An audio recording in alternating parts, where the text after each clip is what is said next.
नमस्कार मित्रों, आप सबका हमारे ज्ञान विज्ञान ब्रह्म ज्ञान चैनल में स्वागत है। आज हम उपनिषद की कहानी की श्रृंखला को आगे बढ़ाते हुए प्रश्नोपनिषद की कथा महात्मा पिप्पलाद और उनके शिष्य के व्याख्यान को लेकर आए हैं। सर्वप्रथम हम महात्मा पिप्पलाद के बारे में कुछ थोड़ा बहुत जो जानकारी है उसके बारे में आपको बताते हैं। महात्मा पिप्पलाद दधीची के महर्षि दधीची के पुत्र थे। महर्षि दधीची जो जिनकी हड्डियों को लेकर इंद्र ने वज्र को बनाया था, ऐसा पौराणिक आख्यान आता है। और उन्हीं दधीची के पुत्र जो थे महात्मा पिप्पलाद थे। महात्मा पिप्पलाद नाम जो है उनको नारद के द्वारा दिया गया, क्योंकि वह जो है एक पीपल का वृक्ष था। उस पीपल के वृक्ष के नीचे बैठकर वहाँ तपस्या किया करते थे पिप्पलाद, और उस पीपल के पत्ते और उसके गोंद को खाया करते थे। इसी प्रकार से वो अपने जीवन का निर्वाह करते थे। उनको खुद नहीं पता था कि उनके माता पिता कौन है। इसके बारे में उनको नारद ने बताया था। आगे चलकर यही महात्मा पिप्पलाद अपना आश्रम बनाकर लोगों को, शिष्यों को शिक्षा वगैरह दिया करते थे, जैसा कि पहले गुरु और शिष्य की परंपरा थी।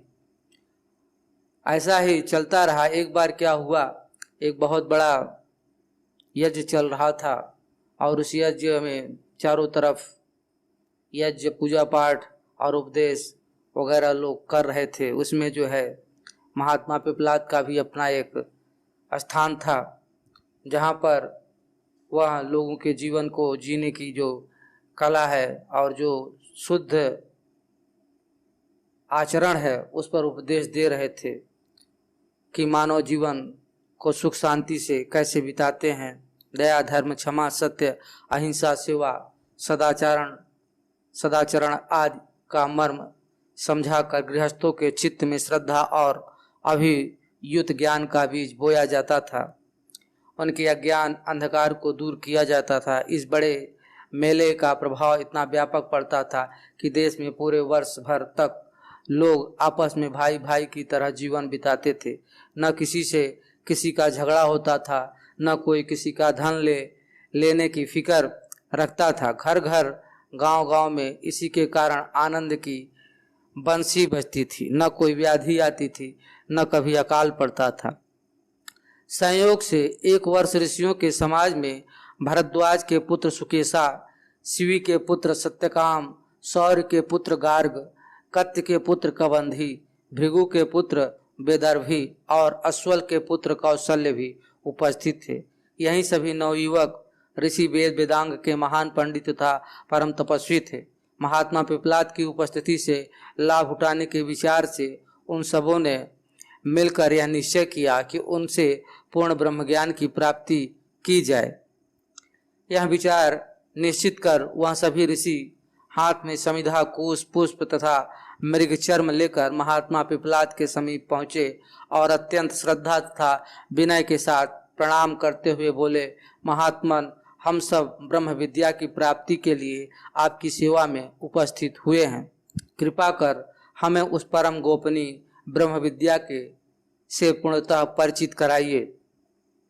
महात्मा पिप्पलाद ने देखा वह सब ऋषि कुमार अभी नवयुवक हैं। उनकी उम्र अभी 30-35 से अधिक नहीं है। उनकी आंखों में चंचलता की रेखा नाच रही है तथा वाणी में विनम्रता की अभी कुछ कमी नहीं है। लौकिक दुखों की अनुभूति का प्रत्यक्ष अवसर भी अभी उन्हें नहीं मिला है। थोड़ी देर तक उनकी ओर देखकर मुस्कुराते हुए धीरे धीरे किंतु गंभीर स्वर में वह बोले, ऋषि कुमारों, मैं अवश्य तुम्हें उस ब्रह्म विद्या का उपदेश करूंगा जिसे बहुत कम लोग बतलाते हैं, परंतु उसके लिए तुम सबको साधना की आवश्यकता पड़ेगी। वह विद्या परम गोपनीय तथा अधिकारी पात्रों में दी जाने वाली है। अभी तुम लोग उस पवित्र स्थिति में नहीं पहुँचे हो जिसे मैं ब्रह्म विद्या देने के योग्य समझूं।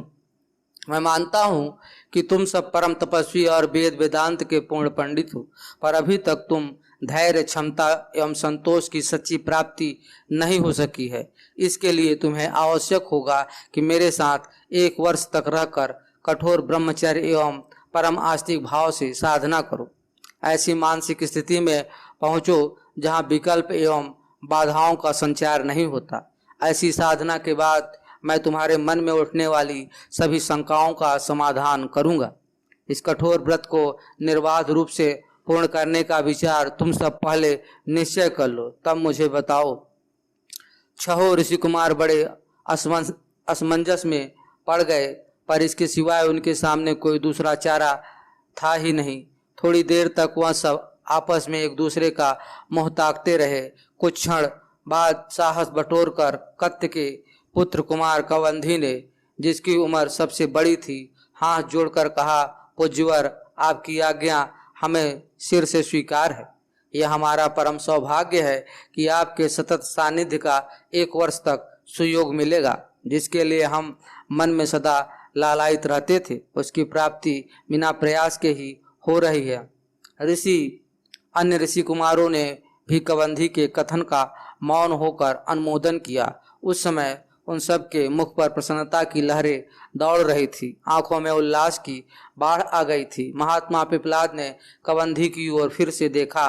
उसके मुखमंडल पर थोड़ी देर तक उनकी तेजस्विनी आंखें अटकी रही। कबंधी सहम गया। उसने अपनी आंखें सामने सटाकर महर्षि के चरणों पर लगा दी। पिपलाद बोले, वत्स कबंधिन, मेरे साथ रहने में तुम लोगों को जो कठिनाइयां उठानी पड़ेंगी, संभव है उनका ध्यान तुम्हें न होगा। तुम्हें यह तो विदित ही है कि मेरा कहीं कोई नियत निवास नहीं है। आज यहाँ तो कल वहाँ, खाने पीने या बिछाने ओढ़ने की दशा भी तुम देख रहे हो। अच्छा होगा इस बड़े संकल्प के पहले तुम सब लोग खूब सोच विचार लो। मैं विचार करने पर अधिक जोर इसलिए दे रहा हूँ कि आज तक कोई भी ऋषि कुमार मेरे इस अग्नि परीक्षा में सफल नहीं हुआ।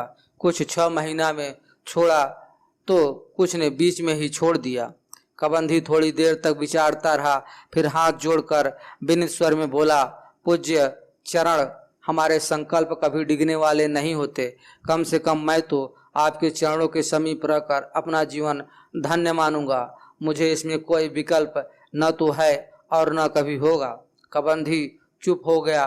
बगल में खड़े हुए साथियों में से सब ने महात्मा पिपलाद के सामने 1 वर्ष के कठोर ब्रह्मचर्य का पालन करते हुए उनके सतत सानिध्य में रहने की तीव्र इच्छा प्रकट की और इसमें अपना परम सौभाग्य बताया। महात्मा पिपलाद ने कहा, ऋषि कुमारों, अच्छी बात है, आज से तुम सब मेरे साथ रहो और मन समेत इंद्रियों को धीरे धीरे बस में करने का अभ्यास करो। इसके बाद वचन को और फिर कर्म को, यही मन सबसे बढ़कर चंचल और दुराग्य। पहले इसी को बस में करो, पर इसे बस में करने का सबसे सीधा किंतु कठोर उपाय है 10 इंद्रियों को बस में करना। धीरे धीरे अभ्यास करो और आने वाली कठिनाइयों को जीतने का यत्न करो। जब मैं जान लूंगा कि तुम मन वचन कर्म से पूर्ण आस्तिक भाव को प्राप्त कर चुके हो, तब ब्रह्म विद्या का उपदेश करूंगा और उस समय तुम्हारे मन में जो भी शंकाएं होगी सबका उचित समाधान करूंगा। बात तय हो गई। सब ऋषि कुमार महात्मा पिपलाद के साथ जीवन की साधना में निरत हो गए। अपने अपने आश्रमों को उन्होंने अपने अपने निश्चय का संदेश भिजवा दिया और उसी दिन से उनके साथ जुट गए। इस प्रकार महात्मा पिपलाद के साथ रहकर उन 6 ऋषि कुमारों ने अखंड ब्रह्मचर्य के सभी नियमों का विधिवत पालन किया, इंद्रियों को बस में रखने का भरसक प्रयत्न किया और चंचल मन पर अंतरात्मा का नियंत्रण स्थापित किया। उनके अपूर्व आस्तिक भावना का उदय हुआ और सृष्टि के कण कण में भगवत सत्ता की अविचल प्रतीति हुई। अभी तक उनमें विद्या का जो कुछ गर्व शेष था, महात्मा पिपलाद के रात दिन के सहवास से वह सब भी दूर हो गया। एक दिन प्रातःकाल संध्या पूजा से छुटकारा पाकर महात्मा पिपलाद ने अपने सबसे बड़े शिष्य कबंधी को अपने समीप बुलाया और बैठने का इशारा करके पूछा, वत्स, तुम लोगों को मेरे साथ रहते हुए 1 वर्ष से अधिक समय बीत गया है। जहाँ तक मैं जानता हूँ तुम सभी ब्रह्मचर्य के नियम का विधि पूर्वक पालन करते रहे हो। मैं जानना चाहता हूँ कि तुम सब में कुछ संतोष का उदय भी हुआ है या अभी नहीं, क्योंकि संतोष ही मन समेत इंद्रियों के स्ववश होने का मुख्य लक्षण है। कबंधी विनत स्वर में हाथ जोड़कर बोला, महात्मा पूज्य गुरुदेव, हमें जो कुछ प्राप्ति हुई है अथवा जो कुछ साधना हम कर सके हैं वह सब आपकी संगति का फल है। अब हमें नेत्र, कान, आँख, नाक, त्वक आदि इंद्रियों के कारण कभी विक्षोभ नहीं होता। मन में उठने वाली संशय की लहरियों से अब हमें परेशानी भी नहीं उठानी पड़ती। आपके समीप रहने का यह महान फल है, क्योंकि पहले तो ऐसा कभी नहीं अनुभव होता था।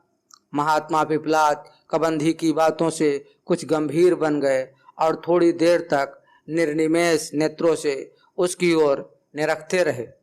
उधर कबंधी की तेजस्वी आंखें गुरु के पदनख पर टिकी थी और उसके मन का उल्लास मुखमंडल पर नाच रहा था। पिपलाद ने कहा, वत्स, मैं अब तुम्हें ब्रह्म विद्या का पूर्ण अधिकारी मानता हूँ। तुम्हें जो कुछ पूछना हो मुझसे पूछ सकते हो। कबंधी कृतार्थ हो गया। उसकी साधना की सफलता पर गुरु की मुहर लग गई। भीतराग महात्मा पिपलाद की इस उद्घोषणा ने उसके रोम रोम को अनुग्रहित बना लिया। उसने उठकर उनके चरणों पर अपना मस्तक रख दिया। उसकी आंखों में कृतज्ञता के बिंदु छलछला आए। पिपलाद ने कबंधी की पीठ पर अपना दाहिना हाथ फेरते हुए कहा, वत्स, तुम्हारी साधना पर मैं संतुष्ट हूँ। तुम जो कुछ पूछना चाहो मुझसे पूछ सकते हो। कबंधी ने हाथ जोड़कर कहा, गुरुदेव, मैं जानना चाहता हूँ कि इस चराचर जगत में जो यह सब प्राणी विद्यमान है वे कहाँ से जन्म लेते हैं। मेरे मन में केवल यही एक संदेह अभी तक बना हुआ है। महात्मा पिपलाद ने कहा, वत्स, यह प्रश्न कुछ टेढ़ा है, तनिक ध्यान देकर समझना। मैं कुछ विस्तार के साथ इस प्रश्न को तुम्हें समझा रहा हूँ। कबंधी निर्निमेष नेत्रों से पिपलाद के मुखमंडल की ओर ताकने लगा। उसके दोनों कान महात्मा पिपलाद के उपदेशामृत को पान करने के लिए उत्कंठित हो रहे थे। पिपलाद बोले, वत्स, कबंधिन, इस चराचर संसार में जितने भी जीव समूह हैं उन सब के रचयिता प्रजापति ब्रह्मा हैं। प्राणियों को रचने की इच्छा से उन्होंने घोर तप, एकाग्र चिंतन किया और पूर्ण रूप से अपने चित्त को जागृत किया। चित्त को जागृत कर उन्होंने सृष्टि रचना का संकल्प किया और इसी के लिए अन्न और प्राण के जोड़े की उत्पत्ति की। इन्हीं अन्न और प्राण के संयोग से संसार में अनेक प्रकार की प्रजाओं की सृष्टि हुई है।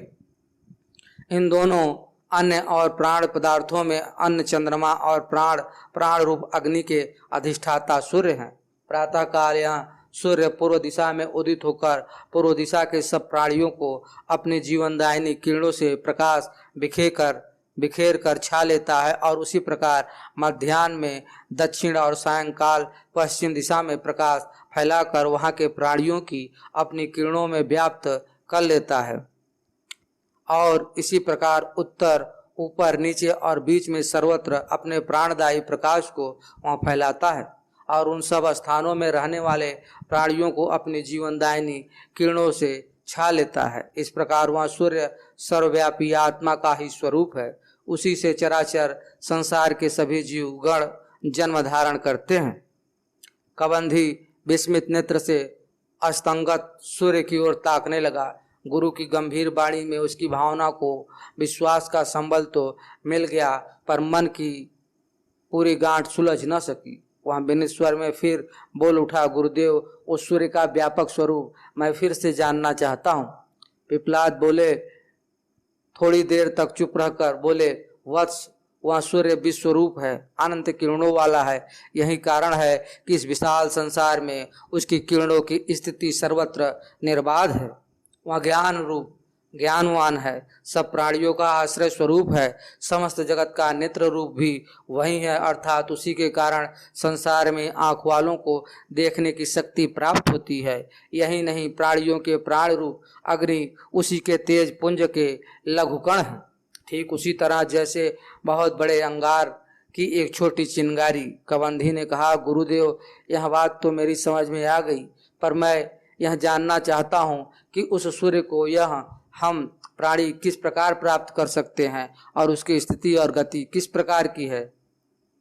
पिपलाद ने कहा, वत्स, सूर्य द्वारा निर्मित संवत्सर को ही तुम प्रजापति ब्रह्म समझो। उस सूर्य के उत्तरायण और दक्षिणायन दो मार्ग हैं। जो लोग इस संसार में जन्म लेकर अपनी सांसारिक आकांक्षाओं एवं अभिलाषाओं की पूर्ति के लिए धन संपत्ति, स्त्री पुत्र एवं विषय भोगात की कामना से कर्मजाल में निरत रहते हैं, वह सब दक्षिण मार्ग को प्राप्त करते हैं।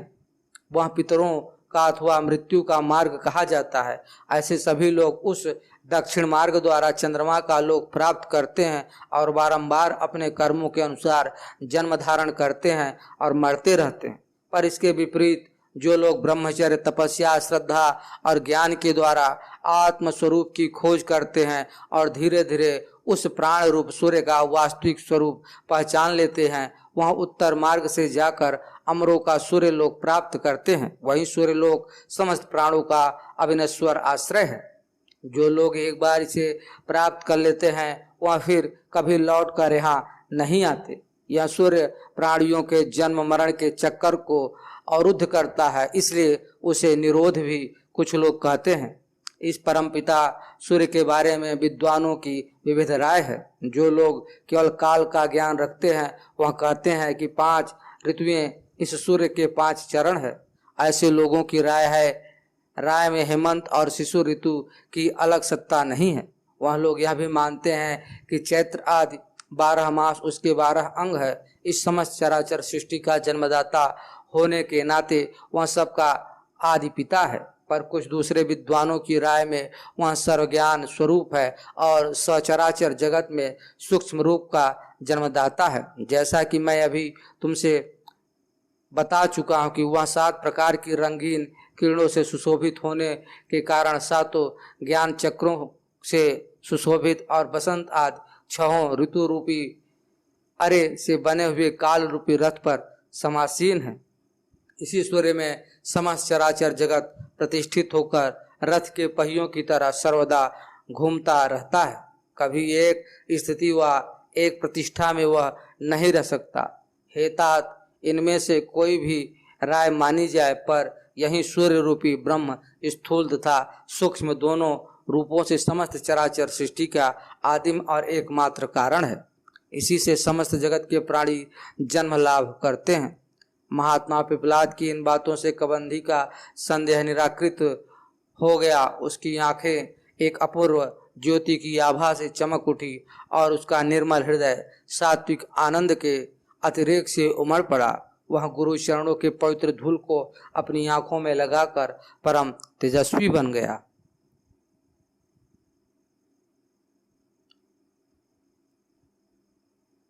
दूसरा शिष्य वैदर्भी कबंधी के इस प्रकार प्रसन्नचित होकर पहुंचने पर उसके साथियों में प्रसन्नता की लहर दौड़ गए। दूसरे दिन प्रातःकाल महात्मा पिपलाद ने भृगु गोत्रीय विदर्भ के पुत्र वैदर्भी को बुलाया और उसे भी सामने बैठने का निर्देश करते हुए कहा, वत्स वैदर्भी, मैं जानना चाहता हूँ कि तुम्हारी मानसिक व्याधियाँ दूर हुई या अभी नहीं।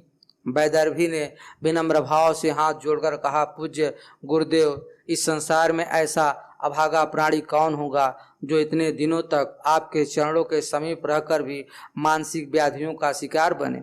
मेरा मन अब इंद्रियों के साथ लेकर पहले की तरह मुझे परेशान नहीं करता। उस पर बुद्धि का पूरा नियंत्रण है। अब मुझे तर्क वितर्क या संदेहों के जाल में भी बहुत कम फंसना पड़ता है। निश्चय ही यह सब आपकी संगति का महान फल है। महात्मा पिपलाद ने थोड़ी देर तक वैदर्भी की बातों पर विचार कर लेने के बाद पूछा, वत्स वैदर्भी, तुम्हें अब क्या जानना शेष है? तुम्हारे मन में जो कुछ संशय अथवा वितर्क हो उसे मुझसे दूर कर सकते हो। वैदर्भी बोला, पूज्य गुरुदेव, मैं जानना चाहता हूँ कि पृथ्वी, जल, आकाश, अग्नि और वायु, ये पांच महाभूत, नेत्र आदि पांचों ज्ञानेंद्रियां, बाड़ी आदि पांचों कर्मेंद्रियां तथा मन और प्राण, इन सब तत्वों के कितने देवता हैं जो प्राणी के शरीर को धारण करते हैं? उन समस्त देवताओं में से कौन कौन इसे प्रकाशित करते हैं और उनमें श्रेष्ठ कौन है?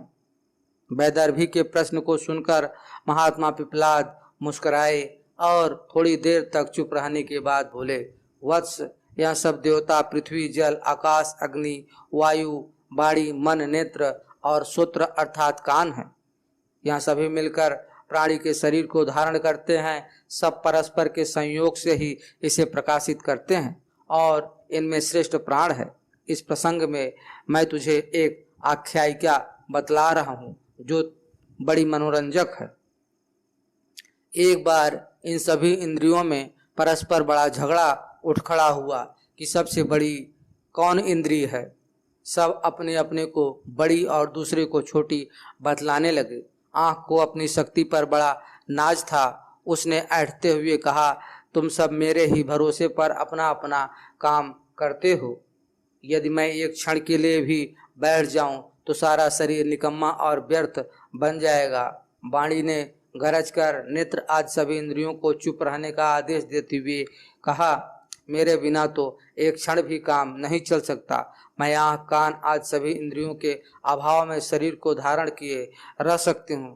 कान ने खड़े होकर वाणी को संबोधित कर कहा, वाणी रानी, तुम सब कुछ चिल्लाकर क्या कर सकती हो? यदि मैं तुम्हारी सहायता न करूं, मेरे बिना तुम सबका अस्तित्व खतरे से बाहर नहीं रहेगा। मन अभी तक सबकी बातें चुपचाप सुन रहा था। उसे इन क्षुद्र इंद्रियों की बातें अब और सुनना कठिन हो गया। अपनी सहज अकड़ से गंभीरता प्रकट करते हुए वह बोला, इंद्रियों, तुम सब तो मेरे वाहन स्वरूप हो। अपने इशारे पर जहाँ चाहूँ तुम्हें नचा सकता हूँ। तुम सब में अब इतना भ्रम फैल गया है कि मेरे सामने इस तरह की उल जलूल बातें बक रही हो। मेरा नियंत्रण यदि तुम सब पर से एक क्षण के लिए भी हट जाए तो तुम सब निकम्मी और बेकार बन जाती हो। नेत्र, तुम में जो सब कुछ देखने का गर्व समाया हुआ है वह दूसरा कुछ नहीं, केवल मेरी इच्छा है। मैं यदि चुप रहूं तो तुम खुले रहकर भी कुछ नहीं पकड़ सकते। कान भाई, तुम तो नेत्र से भी गए गुजरे हो। देखते नहीं, जब सोते समय मैं तनिक देर के लिए विश्राम करने लगता हूँ तो तुम खुले रहकर भी कुछ नहीं ग्रहण कर सकते। वाणी रानी, मेरे सहयोग के बिना तो तुम्हारी कोई पूछ नहीं सकता। मेरे सहयोग के बिना तो तुम्हारी कोई पूछ नहीं हो सकती। लोग तुम्हें पागलों का प्रलाप कहकर अपमानित कर देंगे। ठोकर मिलेगी। जो तुम्हें अपनी मृदुता और योग्यता का घमंड है, सो वह भी मेरे ही सहयोग का फल है। मन ने इस तरह अपनी गंभीर मुद्रा से थोड़ी देर के लिए सभी इंद्रियों को चुप तो कर दिया, पर यह चुप्पी थोड़ी ही देर में फूट गई। बाड़ी ने गरजते हुए फिर कहा, मन भाई, तुम्हारी क्या सत्ता है? तुम तो हम सबों पर आश्रित हो। यदि हम सब तुम्हारा सहयोग करना छोड़ दें तो तुम एक क्षण भी अपना व्यापार नहीं चला सकते। मुझी को लो, यदि मैं तुम्हारा सहयोग करना छोड़ दूं तो बताओ कि तुम अपनी अभिलाषा किस तरह प्रकट कर सकते हो। अविवेकी चंचल मन मान गया। वाणी की धाक उस पर सदा के लिए जम गई, पर इसका परिणाम यह हुआ कि वाणी ने सभी इंद्रियों को धता बताना शुरू किया। नेत्र, कान आदि शक्तिशाली इंद्रियां वाणी के विरोध में अपने तर्क पेश करती रही। झगड़ा बढ़ता गया और उग्र से उग्रतर बन गया। आखिरकार उन सबको पंचायत कराने की बात माननी पड़ी। सब मिलकर महान शक्तिशाली प्राणों के दरबार में गए। प्राण उनकी इस मूर्खता पर मुस्कुरा रहे थे। उन सब की फैसला करने की प्रार्थना सुनकर प्राण ने कहा, इंद्रिय वृंद, तुम सब में जिसके न रहने से शरीर व्यर्थ हो जाए वही सबसे बड़ी है। मैं जानना चाहता हूँ कि तुम सब में कौन अपने को सबसे बड़ा मानता है। वाणी अपनी सहज अकड़ को अभी भूली तो थी नहीं। गरजते हुए बरस पड़ी, सौम्य, मेरे न रहने पर इन सब की जो दुर्दशा होगी उसे आप स्वयं देखें। मैं एक बस के लिए इन्हें छोड़कर जा रही हूँ। 1 वर्ष के लिए इन्हें छोड़कर जा रही हूँ। इतने दिनों तक मेरे कारण इन्होंने जो आनंद उठाया है वह मेरे चले जाने पर मालूम होगा। यह कहकर गर्व से भरी बाड़ी प्राण के दरबार से इंद्रियों को छोड़कर चली गई और सब की सब इंद्रियां मोक शरीर में पूर्वतः कार्य संपादन करती रही। थोड़ी देर तक शरीर को कुछ असुविधा जरूर हुई, पर इतनी नहीं कि उसका अस्तित्व खतरे में पड़े। धीरे धीरे वाणी के अभाव की शेष इंद्रिया ने प्राण और मन के संयोग से पूरा कर दिया और शरीर का सब व्यापार सुगमता से चलने लगा। 1 वर्ष बाद वाणी इस बड़ी आशा से भरी हुई शरीर में वापस आई कि चलते ही सब इंद्रियां उसका स्वागत करने दौड़ेगी। विशेषकर मन तो उमड़ कर लिपट जाएगा, पर यहाँ तो कुछ दूसरा ही हाल था। उसने देखा कि चारों ओर सब इंद्रियां उस पर व्यंग्य कस रही हैं। उसके वापस लौटने पर स्वागत की कौन कहे, किसी ने सीधी बातें भी नहीं की। उसका गर्व तो गलकर नष्ट हो गया, पर उसकी निर्लज्जता अभी नहीं गई थी। बनावटी ढंग से मुस्कुराते हुए वह बोली, भाइयों, मेरे न रहने पर तुम सब की खूब दुर्गति हुई होगी। मैं देख रही हूँ कि तुम सब बहुत निर्जीव और निचेष्ट बन गए हो। निश्चय ही मेरी अनुपस्थिति में तुम सब मृतक के समान हो गए हो। इंद्रियों ने समवेत स्वर में उत्तर दिया, वाणी बहन, तुम्हारे न रहने से हमें तनिक सी असुविधा पहले हुई जरूर थी, किंतु मृतक होने का तो कोई प्रश्न ही नहीं रहा। थोड़े दिनों के बाद हम सब मिलकर तुम्हारा काम भी पूरा करने लगे। विशेषकर मन ने तो तुम्हारी सभी आवश्यकताओं की पूर्ति हम सबों से करा ली। यदि तुम 2-4 बरस की, कौन कहे 10-20 बरस भी न रहो, तो शरीर का कोई अनिष्ट नहीं होने पाएगा। इंद्रिय यह बातें सुनकर वाणी की मुखरता और कृत्रिम मुस्कुराहट भीतर ही भीतर विलीन हो गई। वहाँ निसंग सी चुपचाप बैठकर अपने किए पर पछताव करने लगी। अंत में महान शक्तिशाली प्राण ने कहा, इंद्रियों, तुम सब अज्ञान अंधकार में भटक रही हो। मिथ्या अभिमान में पड़कर तुम सब अपनी रही से प्रतिष्ठा को नष्ट मत करो। मैं ही अपने को 5 भागों में बांटकर इस शरीर में सर्वत्र व्याप्त रहता हूँ। इस सारे शरीर का नख से लेकर शिख तक का धारण करने वाला अकेला मैं ही हूँ। प्राणों की बात इंद्रियों को बड़ी अटपटी और अविश्वास के योग्य जची। विशेषकर मन और आँख को तो बड़ी ही झुंझलाहट हुई। प्राण को इंद्रियों के इस भीतरी अविश्वास का पता लग गया। उसने कहा, मैं अपनी बात की प्रतीति दिलाने के लिए शरीर से बाहर जा रहा हूँ, तुम सब मिलकर इसे धारण करो। ऐसा कहकर प्राण अपने समस्त रूपों के साथ शरीर से बाहर निकल गया। फिर तो इंद्रियां बहुत सचेष्ट होकर भी शरीर को तनिक देर के लिए संभाल नहीं सकी।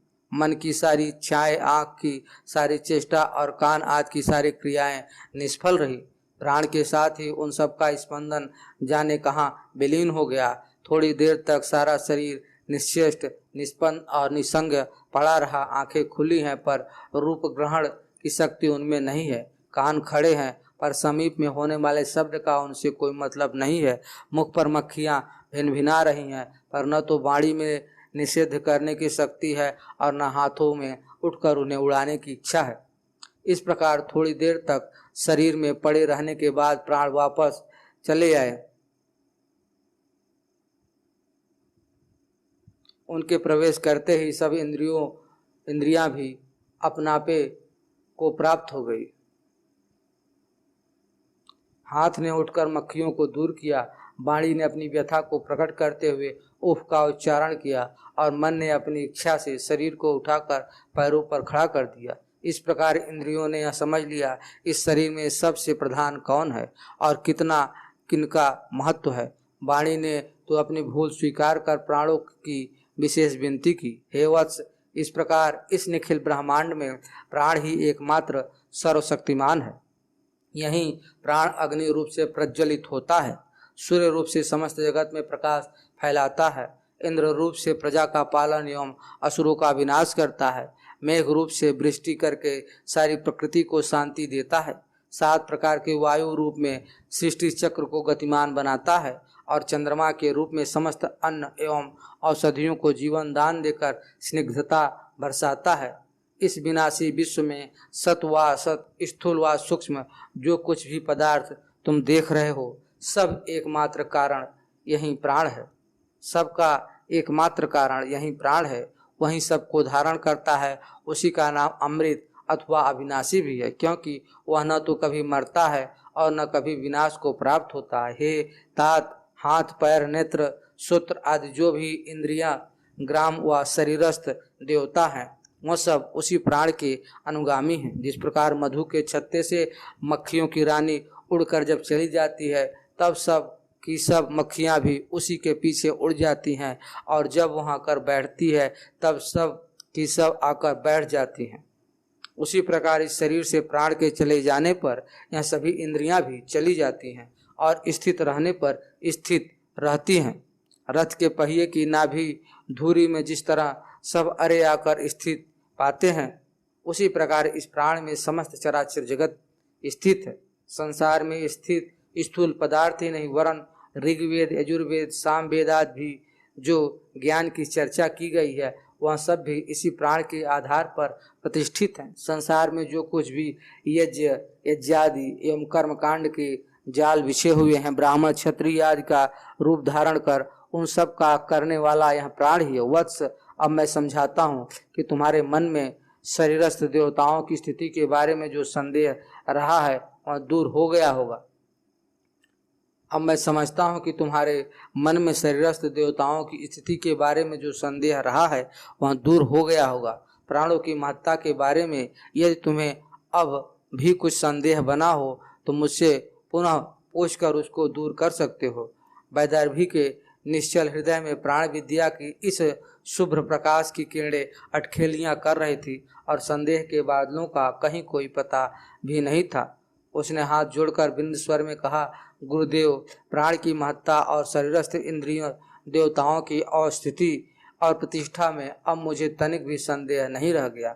सचमुच वैदर्भी को अब इस सचराचर जगत के बारे में कोई जिज्ञासा शेष नहीं रही। उसने अपने कुश के आसन से उठकर गुरु के चरण रज को अपने सिर और आंखों में लगाया और उनकी आज्ञा से अपने कुटीर को वापस हुआ। वहां चारों साथी उसकी उत्सुक प्रतीक्षा में विहल हो रहे थे। वहां पहुंचकर उसने गुरु की बतलाई हुई प्राण विद्या का पूरा व्याख्यान अपने साथियों को सुनाया। उस समय उसके मानस में पूर्ण संतोष का समुद्र उमड़ रहा था और सुंदर मुख पर शांतियुत सुप्रसन्नता की रेखाएं नाच रही थी। तीसरा शिष्य कौशल्य। तीसरे दिन नित्य क्रम के अनुसार महात्मा पिपलाद ने संध्या बंदन एवं पूजा पाठ से छुटकारा पाकर महर्षि यश्वल के पुत्र कौशल्य को अपने समीप बुलाया और बैठने का इशारा करके पूछा, वत्स कौशल्य, तुम्हें ब्रह्मचर्य के नियमों को कठोरता पूर्वक पालन करने में जिन कठिनाइयों का सामना करना पड़ा उनको बिता चुके हो। मैं समझता हूँ कि अब तुम मानसिक व्याधियों को भी दूर कर चुके होगे।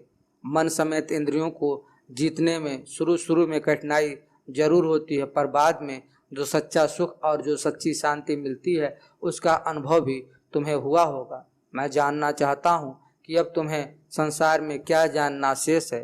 तुम्हारे मन में जो भी संदेह हो उसे मुझसे पूछ सकते हो। कौशल्य अनुग्रहित हो गया। उसे अपने बीतराग संसार से विरक्त रहने वाले उदासीन प्रकृति के गुरु से इतनी सहृदयता और सहानुभूति की आशा नहीं थी। उसकी रोमावली खड़ी हो गई और प्रयत्न करने पर भी वाणी कंठ अवरुद्ध हो गई। आंखों में प्रसन्नता के आंसू उमड़ आए। थोड़ी देर तक संभलने के बाद वह हाथ जोड़कर बोला, पूज्य गुरुदेव, आपके चरणों की सुखादायनी छाया ने हम जैसे अभागों की भी इस योग्य बना दिया कि अब संसार में कुछ भी जानना शेष नहीं है। आपके यहाँ आने से पूर्व मैंने शास्त्रों को कंठस्थ किया था, कर्मकांडों का अभ्यास किया था, प्रतिवादी और जिज्ञासुओं को चुप करने का तर्क सीखा था, और सच्ची शांति और ब्रह्म विद्या प्राप्त करने का वास्तविक सुख केवल कभी लेश मात्र भी नहीं प्राप्त कर सका।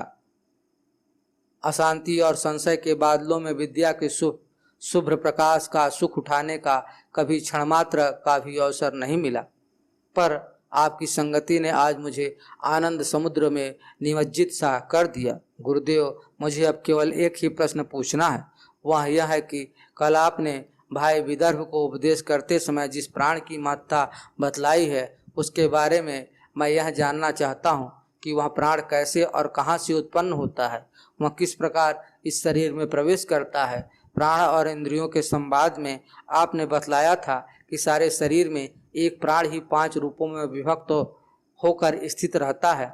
इस प्रसंग में मैं यह भी जानना चाहता हूँ कि अपने आप को विभक्त करके यह किस प्रकार स्थित रहता है, इस शरीर से यह बाहर किस प्रकार निकलता है और किन उपायों से यह बाहरी और भीतरी विषयों को धारण करता है।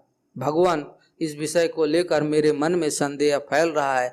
कृपा कर इसे निवारित कर मुझे अपनी सर्वज्ञता का प्रसाद दीजिए। महात्मा पिपलाद ने कौशल्य की बातें ध्यान पूर्वक सुनी।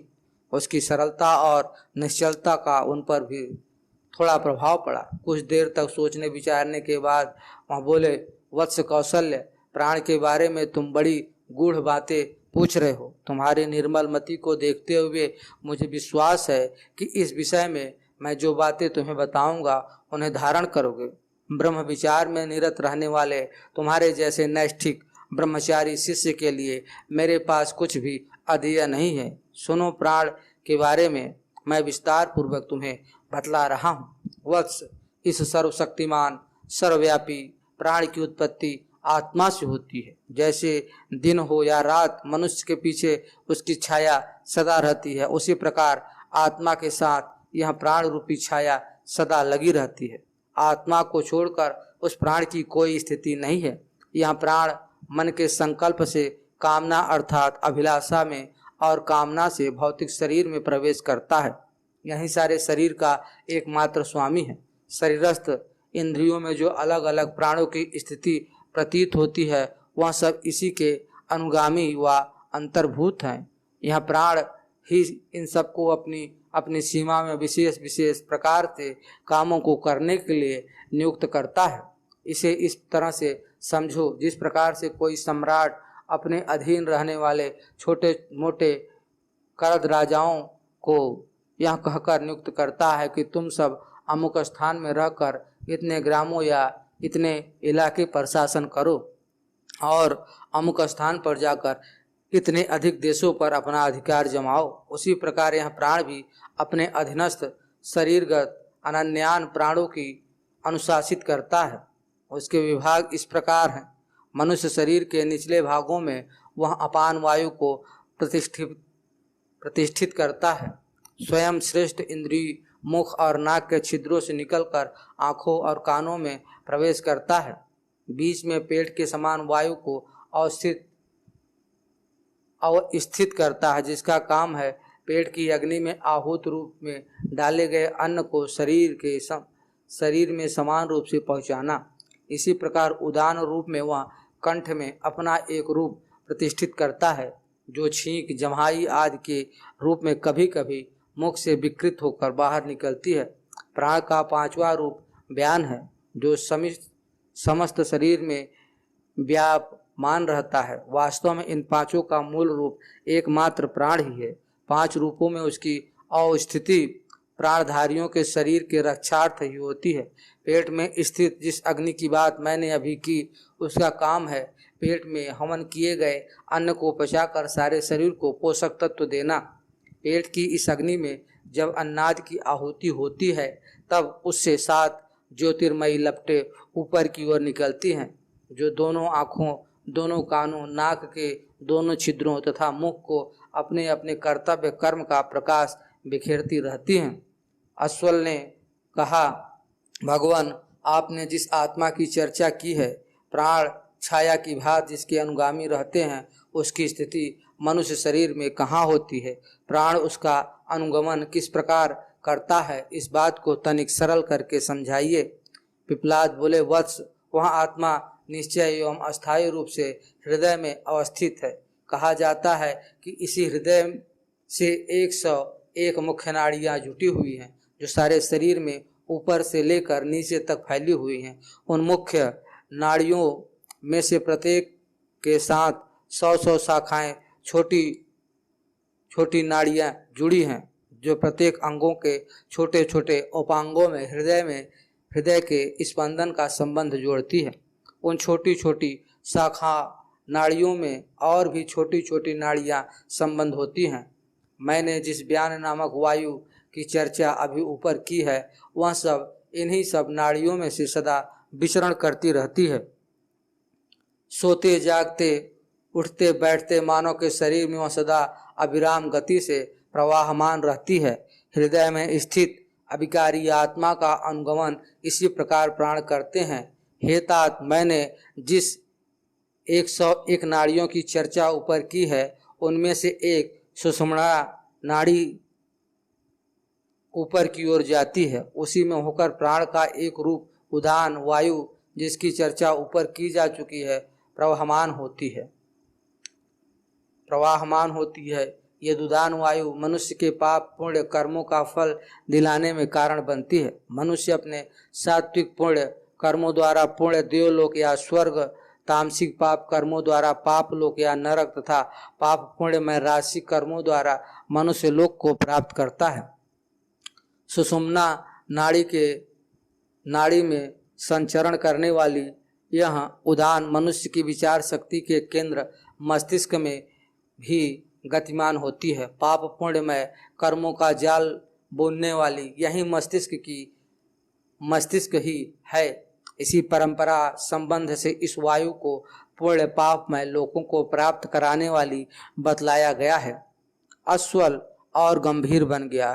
थोड़ी देर तक चुप रहकर उसने निवेदन किया, पूज्य गुरुदेव, आपने जिस प्राण की चर्चा की है वह तो शरीरस्थ ही है न? बाहरी जगत में उसके 5 स्वरूप क्या क्या हैं, और यह शरीरस्थ प्राण किस प्रकार शरीर से बाहर निकलकर दूसरा शरीर धारण करता है? कृपया इस विषय को मुझे विस्तार पूर्वक बताइए। पिपलाद मुस्कुराए, बोले, वत्स, तुम्हारी बातों को सुनकर मुझे बड़ी प्रसन्नता हो रही है। मैं तुम्हें यह विषय और समझा रहा हूँ, ध्यान पूर्वक सुनो। मनुष्य के शरीर में अवस्थित प्राण की भांति ही बाह्य जगत में भी उसके 5 स्वरूप हैं। शरीर में अवस्थित उस प्राण का जो नेत्र में ज्योति रूप से उपकारक होता है, विराट स्वरूप आकाश में अपनी कोमल प्रखर प्रचंड किरणों वाला सहस्र रश्मि सूर्य है। जैसे नेत्र के बिना हम कुछ नहीं देख सकते, उसी प्रकार इस सूर्य के बिना बाह्य जगत में भी कुछ नहीं देखा जा सकता है। बाह्य जगत की अपान वायु पृथ्वी के भीतर अवस्थित है। उदरस्थ समान वायु बाह्य जगत के मध्य आकाश में व्याप्त है। मध्य आकाश मंडल के ऊपर व्यान वायु का संचार है। चारों ओर सभी दिशाओं में जो तेज व्यापमान है, वह बाह्य जगत में अवस्थित उदान वायु का कार्य है। हे तात, जिस शरीरधारी का तेज शांत हो जाता है, उसकी सभी इंद्रियां मन में समाविष्ट हो जाती हैं। इन्हीं इंद्रियों से अवशिष्ट सूक्ष्म मन के साथ आत्मा तेज विहीन शरीर को छोड़कर दूसरा शरीर धारण करता है। मृत्यु के समय उस जीव की चित्त वृत्ति जैसी होती है, उसी के अनुसार वह अभिनव प्राण को प्राप्त करता है। प्राण तेज से युक्त होकर जीवात्मा को उसी प्रकार के लोक में पहुंचा देते हैं जो उसके मन व चित्त की वृत्तियों के अनुकूल होता है। हे वत्स, जो ज्ञानी पुरुष तुम्हारी तरह सर्वशक्तिमान प्राण की इस विशेषता को जान लेता है, उसका वंश कभी नष्ट नहीं होता और वह मृत्यु का भय भी कभी नहीं प्राप्त करता। सचमुच वह अमर बन जाता है। आत्मा की साधना में लीन योगी जन इन्हीं ऊपर कही गई बातों का प्रत्यक्ष अनुभव करते हैं, जिनको मैंने तुम्हें बतलाया। उन्हें यह सब बातें प्रत्यक्ष रूप से ज्ञात हो जाती हैं कि प्राणी की उत्पत्ति कहाँ से और किस प्रकार होती है, नए शरीर में उसका प्रवेश कैसे होता है, उसकी स्थिति क्या है, उसकी महनीयता एवं प्रभुता का कारण और स्वरूप क्या है, उसके 5 प्रकार की वृत्ति भेद की विशेषताएं क्या है। योगाभ्यास में निरत साधक जब इन आध्यात्मिक तत्वों का प्रत्यक्ष दृष्टा बन जाता है, तब वह अमरत्व प्राप्त कर लेता है। कौशल्य धन्य हो गया, उसका मुखमंडल ब्रह्मवर्चस्व की प्रखर आभा से प्रदीप्त हो गया।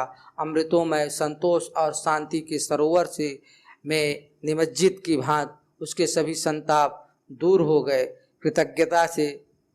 कृतज्ञता के उन्मेष में भरकर वह महात्मा पिपलाद के चरणों में लिपट गया।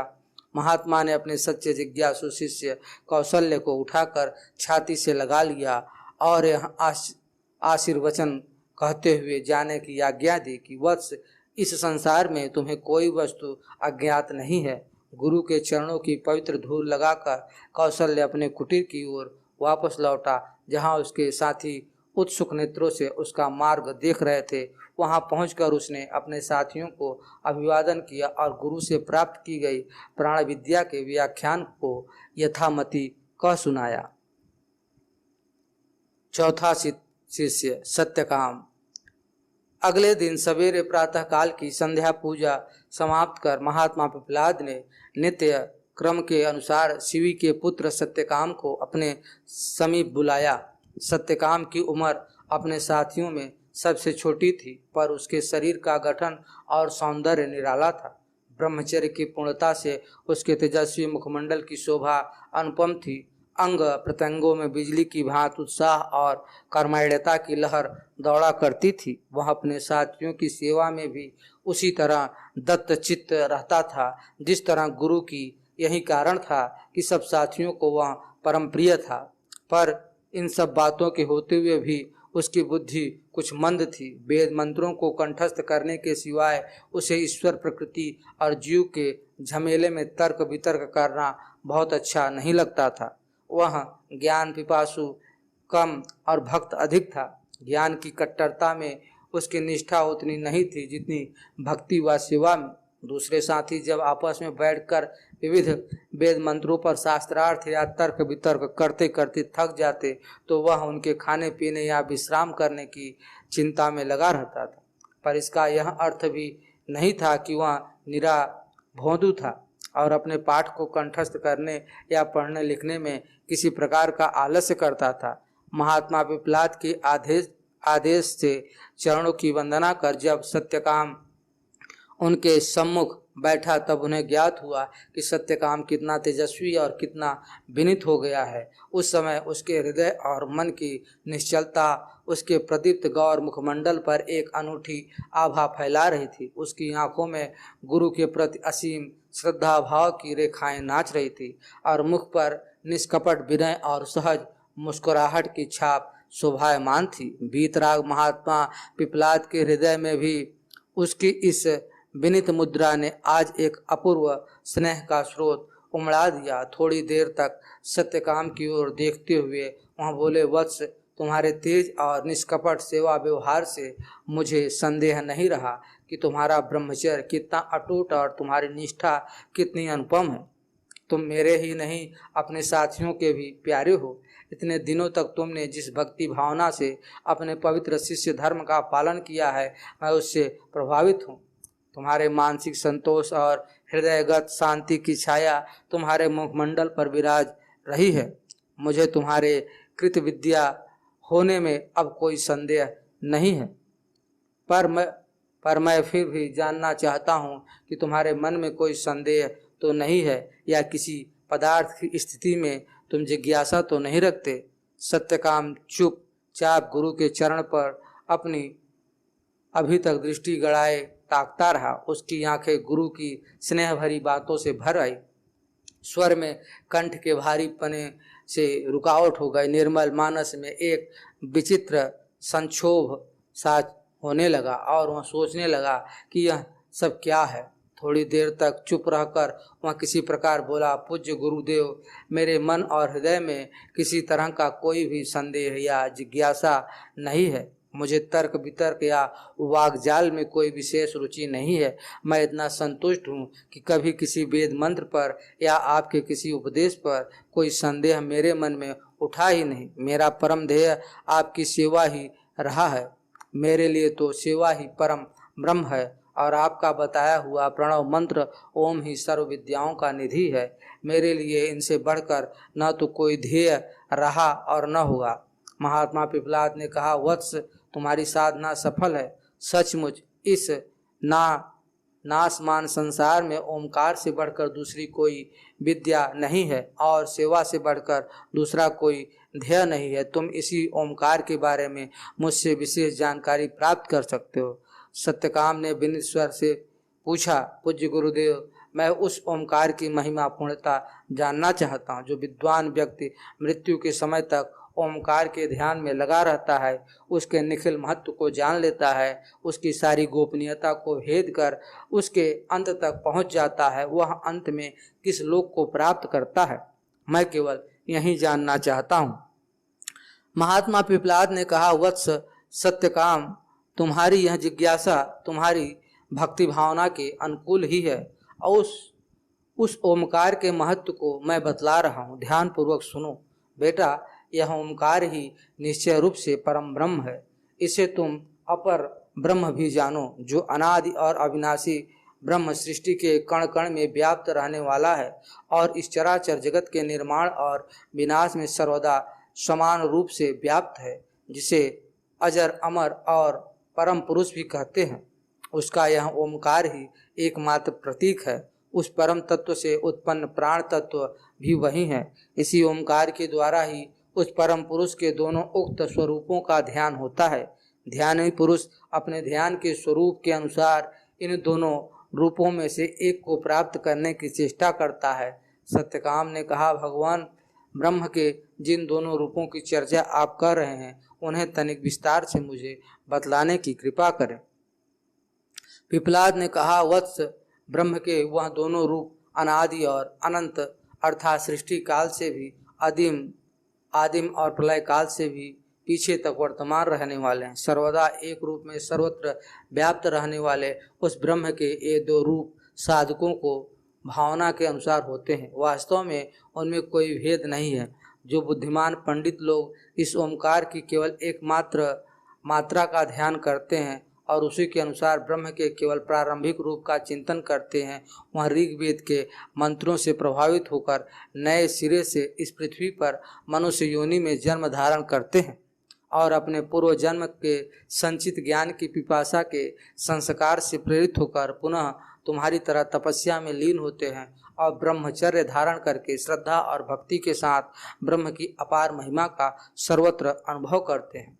सत्यकाम ने कहा, गुरुदेव, मैं अब ओमकार की दो मात्राओं के ध्यान करने वालों के बारे में जानना चाहता हूँ कि वह इसके फलस्वरूप किस लोक की प्राप्ति करते हैं। कृपया मुझको यह भी बतलाइए।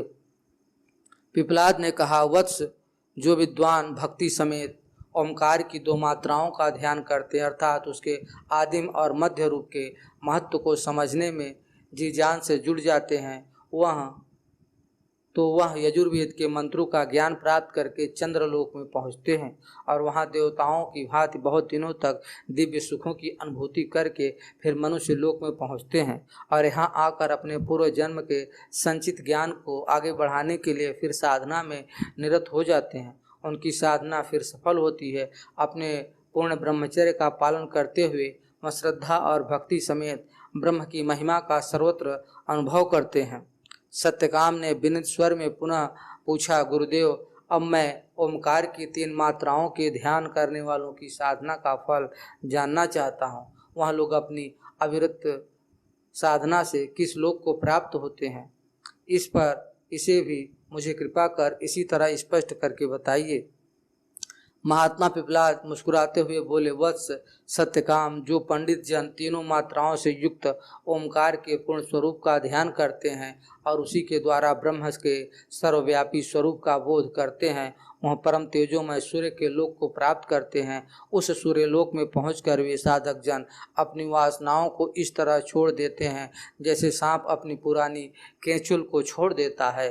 हे वत्स, उस सूर्य लोक के बाद वे ध्यान परायण जन निश्चय ही अपने समस्त पापों से मुक्त होकर ब्रह्मलोक में प्रवेश करते हैं। उनकी यहाँ ब्रह्मलोक प्राप्ति सामवेद के मंत्रों के पुनित उच्चारण में फलस्वरूप होती है। उस परम शांतिदायी ब्रह्मलोक में पहुंचकर वे साधक जन समस्त चराचर जगत के जीव निकायों में व्याप्त परम पुरुष को सर्वत्र देखते हैं। उन्हें फिर जन्म मरण और जरा व्याधि के दुखों का कभी अनुभव नहीं होता। सत्यकाम की उत्सुकता और बढ़ी। उसने विनीत स्वर में फिर निवेदन किया, भगवान, मैं ओमकार की तीनों मात्राओं की महिमा और भी सुनना चाहता हूँ। मैं यह भी जानना चाहता हूँ कि जो लोग केवल इनकी मात्राओं या अक्षरों के उच्चारण तक में ही अपनी साधना का अंतिम रूप मान लेते हैं, उन्हें कौन सा फल मिलता है? महात्मा पिपलाद ने कहा, बेटा, इस ओमकार की 3 मात्राओं या अक्षरों का आकार, उकार और मकार का ध्यान यदि केवल उनकी सुमधुर ध्वनियों के रूप में किया जाए तो ऐसा ध्यानी जन्म, मृत्यु और जरा व्याधि के बारंबार लौटने वाले कुचक्र से कभी छुटकारा नहीं पाता। किंतु यदि इन तीनों मात्राओं का बाहरी, भीतरी तथा मध्य की क्रियाओं अथवा जागृत, स्वप्न और सुषुप्ति की तीनों अवस्थाओं के परस्पर बंधे हुए प्रतीकों के रूप में चिंतन अथवा ध्यान किया जाए तो उनके समन्वित रूप ओमकार का ध्यान करने वाले उस परम पद को प्राप्त करता है जिसकी चर्चा ऊपर की जा चुकी है। वह परम विद्वान ऋग्वेद के मंत्रों द्वारा इस लोक को प्राप्त करता है, यजुर्वेद के द्वारा चंद्र व अंतरिक्ष लोक का ज्ञान प्राप्त करता है और सामवेद द्वारा उस सूर्य अथवा ब्रह्मलोक की प्राप्ति करता है, जिसे केवल ज्ञानी लोग ही जानते हैं तथा प्राप्त करते हैं। इस त्रिमात्रा संबंधित ओमकार की साधना में श्रद्धा एवं भक्ति समेत सर्वदा निरत रहने वाला साधक शांत, अजर, अमर, निर्भय एवं निरापद परम तत्व से परिचित होता है और अमरत्व की प्राप्ति करता है। बेटा, इस संसार में ओमकार से बढ़कर कोई दूसरा ज्ञान नहीं है, कोई दूसरी विद्या नहीं है। तुम उसे प्राप्त करने की साधना में जुट जाओ, सचमुच तुम्हें वह शांति, वह संतोष और वह अक्षय सुख मिलेगा जो ज्ञान मार्ग के अन्य साधनों द्वारा कदापि सुलभ नहीं है। महात्मा पिपलाद के इस उपदेशामृत का पान कर सत्यकाम की ज्ञान पिपासा सर्वदा के लिए शांत हो गई। वह अपने आसन से उठकर गुरु के चरणों में लिपट गया। उसकी आंखों में कृतज्ञता के आंसू उमड़ पड़े। पूर्ण ओमकार की साधना में लीन होने के लिए उसने आज जो उपदेश प्राप्त किया वह सचमुच मानव जीवन में दुर्लभ था। गुरु ने अपने प्रिय शिष्य को दोनों हाथों से उठाकर प्रेम पूर्वक गले लगा लिया और पीठ पर हाथ फेरते हुए कहा, वत्स, संसार में तुम्हें कभी शोक नहीं प्राप्त होगा। सत्यकाम पूर्ण काम बनकर जब प्रफुल्लित नेत्रों से अपनी कुटी की ओर लौटा तो उसने देखा कि उसके प्रिय साथी उसकी अगवानी के लिए आगे बढ़े आ रहे हैं। उस सब का विधिवत अभिवादन कर उसने ओमकार की उस अपार महिमा का भक्ति समेत गान किया जो गुरु की असीम कृपा से उसे इतने दिनों की साधना के फलस्वरूप प्राप्त हुई थी।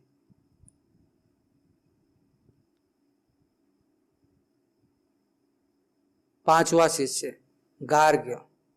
5वें दिन प्रातः काल की संध्या और पूजा से छुट्टी पाकर महात्मा पिपलाद ने सौर्य के पुत्र गार्ग को अपने समीप बुलाया और सामने बैठने का आदेश करते हुए कहा, वत्स गार्ग, तुम्हारा ब्रह्मचर्य पूरा हो चुका है। अपने सभी साथियों के समान तुमने भी मेरे समीप रहकर आश्रम धर्म के समस्त नियमों का पालन किया है।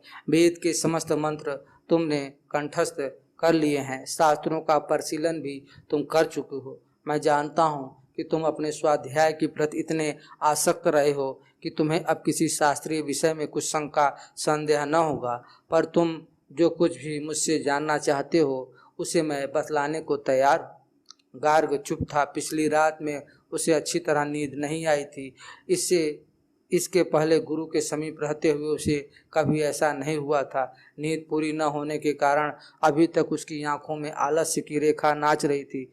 थोड़ी थोड़ी देर पर जम्हाई आ जाती थी। ब्रह्मचर्य के समस्त नियमों का पालन करने वाले गार्ग को नींद अच्छी तरह क्यों नहीं आई, इसे वह खुद नहीं जानता था। आज उसके मन में गुरुदेव से यही जिज्ञासा थी कि मनुष्य रात में सोने की इच्छा करने पर भी क्यों नहीं सो पाता।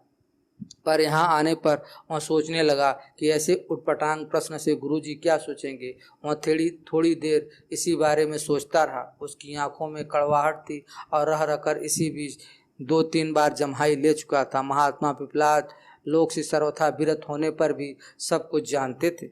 गार्ग की इस शारीरिक विकलता और मानसिक अवसाद का उन्हें पता लग गया। वह तुरंत कुछ विस्मित से होकर बोल पड़े, वत्स गार्ग, ऐसी क्या बात हो गई जो तुम्हारे शरीर में आलस्य की निशानी दिखाई पड़ रही है? क्या तुम रात में अच्छी तरह नींद नहीं ले सके या तो तुम्हारी मानसिक चंचलता की निशानी है? मुझे अब संदेह होने लगा है कि तुमने ब्रह्मचर्य के समस्त नियमों का विधिवत पालन नहीं किया।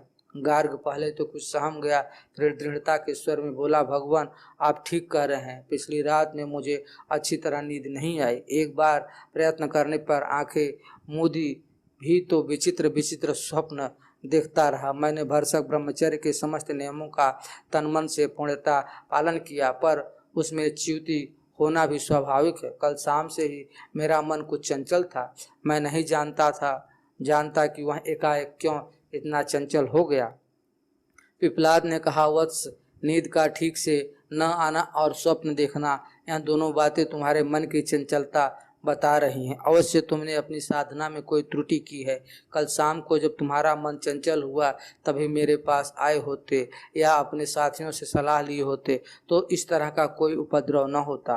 पर मैं यह जानना चाहता हूँ कि कल शाम को तुम्हारे मन में क्या विकार उत्पन्न हुए, साफ साफ बतलाओ, शायद मैं उसे बस में करने का कोई उपाय बता सकूं। गार्ग ने विनम्र स्वर में कहा, गुरुदेव, कल दोपहर में सत्यकाम जब आपके पास से दीक्षित होकर वापस लौटा तो मैं एकाएक यह सोचने लगा कि कल परसों तक हम सभी साथियों की शिक्षा पूर्ण हो जाएगी और हम सबको गृहस्थाश्रम की ओर लौटना पड़ेगा। गृहस्थाश्रम का चिंतन करते ही मैं अनेक दुनियावी बातों में उलझ गया, यहाँ तक कि उलझा रहा कि कल सायंकाल की संध्या एवं हवनादि क्रिया में भी मैं पूर्ण स्वस्थ नहीं हो सका और फिर रात में भी उन्हीं सब उलझनों को सुलझाता रहा। अपने विवाह, गृहस्थ धर्म के पालन, भावी पुत्र पौत्रादियों की शिक्षा दीक्षा तक मेरे मन की लहरें दौड़ लगाती रही। बहुत कोशिश करने पर भी मैं मन को अपने में समेट नहीं सका। रात के स्वप्न में भी यही सब दृश्य देखता रहा। गृहस्थी के अनेक कल्पित सुखों का भी मैंने पिछली रात मिथ्या अनुभव किया। यही कारण है कि मेरी आंखों में रह रहकर कड़वा पानी आ जाता है और मुख में जम्हाई। भगवान, मैं इस आकस्मिक उपद्रव से बहुत डर गया हूँ। क्या इससे बचने का कुछ उपाय अभी बाकी है? मैंने बड़ा अपराध किया है जो कल शाम को ही आपसे इस संबंध में चर्चा नहीं की और न अपने प्रिय साथियों को ही कुछ बतलाया। पिपलाद ने कहा, वत्स गार्ग, तुम्हारी यह मानसिक चंचलता और गृहस्थाश्रम में जाने से ही दूर हो सकेगी। अब इसे तुम मेरे आश्रम धर्म में रहकर दूर नहीं कर सकते, पर इससे तुम्हें डरना भी नहीं चाहिए। निश्चय ही कल परसों तक तुम सबको अपनी अपनी जन्मभूमि को वापस लौटना है और वहां पहुंचकर गृहस्थाश्रम धर्म का पूर्ण रीति से पालन करना है। पर इस तरह मन के उतावलेपन और अनियंत्रित होने से तुम्हें गृहस्थाश्रम में भी कठिनाई उठानी पड़ेगी। इसलिए मैं तुमसे यहाँ कहता आया हूँ कि इंद्रियों समेत मन को सदा बुद्धि और आत्मा के नियंत्रण में रखने की कोशिश करना। यह मन बहुत ही चंचल है और स्वच्छंद रहने की ताक में लगा रहता है। वायु की भांति इसे बांध कर रखना बहुत कठिन होता है। गार्ग ने कहा, भगवान, पर मैं यह जानना चाहता हूँ कि सोते समय मनुष्य जो विविध प्रकार के स्वप्न देखता है वह क्या है? क्या शरीर की अनन्यान इंद्रियों के साथ मन को उस समय नींद नहीं आती? पिपलाद ने कहा, वत्स, सोते समय मनुष्य की कुछ इंद्रियां देखने में तो सो जाती हैं अवश्य, पर कुछ ऐसी इंद्रियां हैं जो जागती हैं, रहती हैं और उस समय स्वप्न में होने वाले सुख दुख की अनुभूतियों में शामिल रहती हैं। गार्ग विनम्र स्वर में हाथ जोड़कर बोला, पूज्य गुरुदेव, मैं यह सब बातें विस्तार के साथ जानने का उत्सुक हो रहा हूँ। इस जीव के शरीर में कौन इंद्रियां सोने पर जागती रहती है और कौन इंद्रियां सोती हैं और कौन कौन स्वप्न देखती है? इन सब अनुभूतियों से होने वाले सुख दुख को कौन भोगता है और यह सब किसमें जाकर विलीन होती है? कृपया इन सब बातों को मुझे बतलाइए। महात्मा पिपलाद ने कहा, वत्स, सोते समय इस जीव के शरीर की जो दशा होती है मैं उसे बतला रहा हूँ, ध्यान पूर्वक सुनो। जिस तरह दिन में सूर्य की 1,000 किरणें भूमंडल को प्रकाशित कर जीवन दान करती हैं और अस्त हो जाने पर वह सब इसके तेजोमंडल में प्रवेश करके एक रूप हो जाती हैं और फिर दूसरे दिन उदय होने के समय उसी तेजोमंडल में से निकलकर फिर अपना प्रकाश बाहर बिखेरने लगती हैं, उसी प्रकार शरीर की सब इंद्रियां और उसके भोग्य विषय जागते समय अपने अपने कामों में लगे रहते हैं और सोते समय अपने से श्रेष्ठ सत्ता वाले मन में लीन होकर एक रूप हो जाते हैं। उस समय जीव प्रत्यक्ष जगत में न कुछ देखता है, न कुछ स्वाद लेता है, न कुछ सूंघता है, न कुछ छूता है, न बोलता है और न कोई क्रिया करता है, जीव की ऐसी दशा को सोने की अवस्था कहते हैं। हे वत्स, शांत और निर्विकार मन जीव की इस दशा में सोता है और चंचल तथा विकारी मन उस समय भी सभी इंद्रियों के साथ दौड़ता है और किसी कारणवश दिन में जिस विषय के चिंतन का अथवा उपभोग में असफल रहता है उन सब का चिंतन व उपभोग करने की कोशिश करता है। अनेक वर्ष पूर्व में घटित होने वाले कर्मों का जो सूक्ष्म संस्कार उस पर जमा रहता है उन सब तक भी स्वप्न की अवस्था में दौड़ लगाता है। बाहरी इंद्रियों के सोते रहने पर भी वह सूक्ष्म इंद्रियों के साथ सब कुछ करता है। यही कारण है कि उस सोने की अवस्था में भी जो सब कुछ दृश्य देखता है, विभिन्न प्रकार के स्वाद लेता है, सूंघता है, छूता है, बोलता है और क्रियाएं करता है। गार्ग ने कहा, भगवान, इस विषय को तो मैं समझ गया। अब यह जानना चाहता हूँ कि उस सोने की अवस्था में भी जीव के शरीर में कौन वस्तु जागती रहती है और उस समय उसके व्यापार क्या होते हैं। पिपलाद बोले, वत्स, उस समय इस शरीर रूपी नगर में केवल इस जीवन रूपी यज्ञ की पांचों प्राण अग्नियां जागती रहती थी। उन पांचों प्राण अग्नियों के नाम यह है: प्राण, अपान, समान, उदान और व्यान। बेटा, मैंने जीवन की उपमा यज्ञ से की है। उसका पूरा विवरण इस तरह है, जिस तरह यज्ञ करने वाला और उसका श्रेय प्राप्त करने वाला कोई न कोई यजमान होता है, उसी तरह इस संपूर्ण जीवन यज्ञ का करने वाला और उसका फल भोग करने वाला भी मन होता है। जिस तरह यज्ञ में गृहपत्य, आह्वनी और दक्षिणाग्नि की विशेष महत्ता होती है, उसी तरह इस जीवन यज्ञ में पांचों प्राण की महत्ता है। इस शरीर में अवस्थित प्राण आह्वनी यज्ञ की तरह सोते जागते सर्वदा जागता रहता है।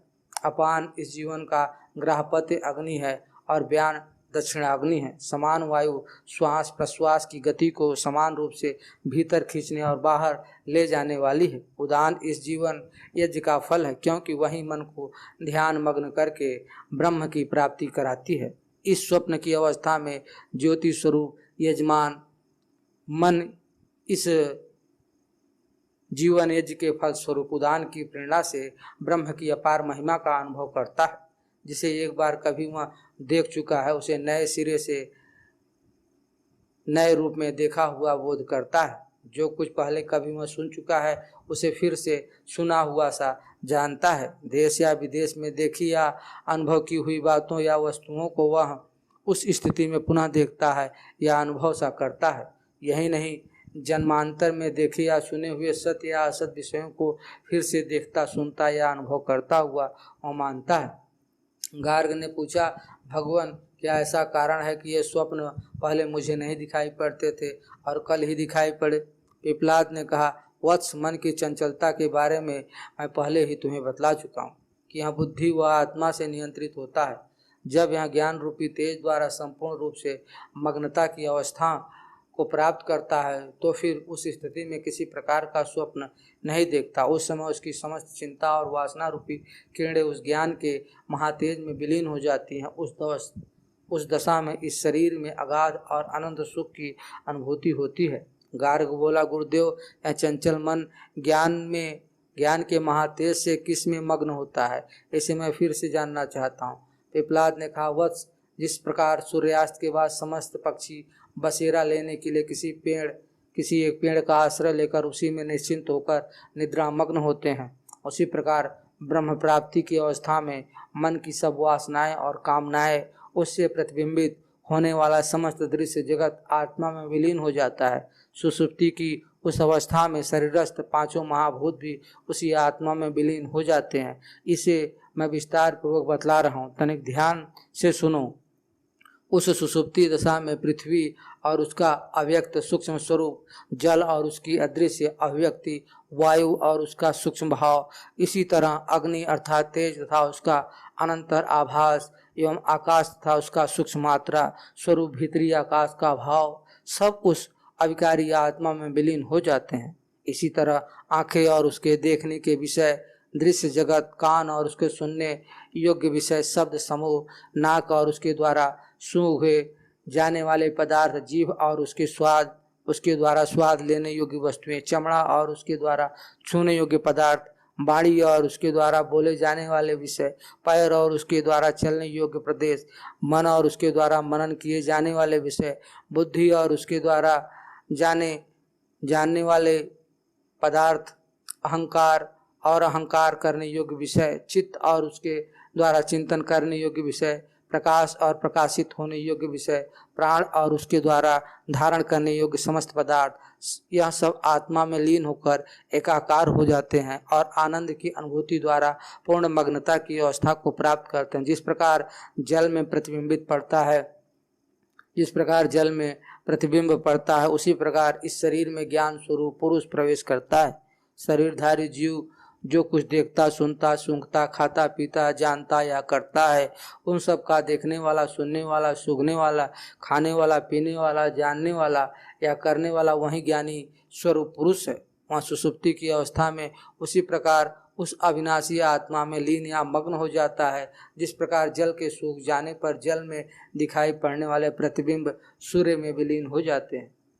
वत्स गार्ग सब प्रकार की इच्छाओं और चिंताओं से मुक्त होकर जो उस अज्ञान से मुक्त शरीर के सब संस्कारों से शून्य, निर्गुण, शुभ्र, प्रकाशमय एवं अविनाशी परम ब्रह्म को जान जाता है, वह उसी श्रेष्ठ अविनाशी को प्राप्त होता है और अविद्या से रहित होकर सर्वज्ञ बन जाता है। हे गार्ग, जिस परम तत्व में 5 प्राण, 5 महाभूत, समस्त इंद्रियों के साथ देवता लीन हो जाते हैं, और उस विज्ञान रूप परम ब्रह्म को जानने की कोशिश करो। मुझे विश्वास है कि तुम गृहस्थ धर्म में रहकर भी उसे प्राप्त कर सकोगे। उसे जानने की कोशिश करते ही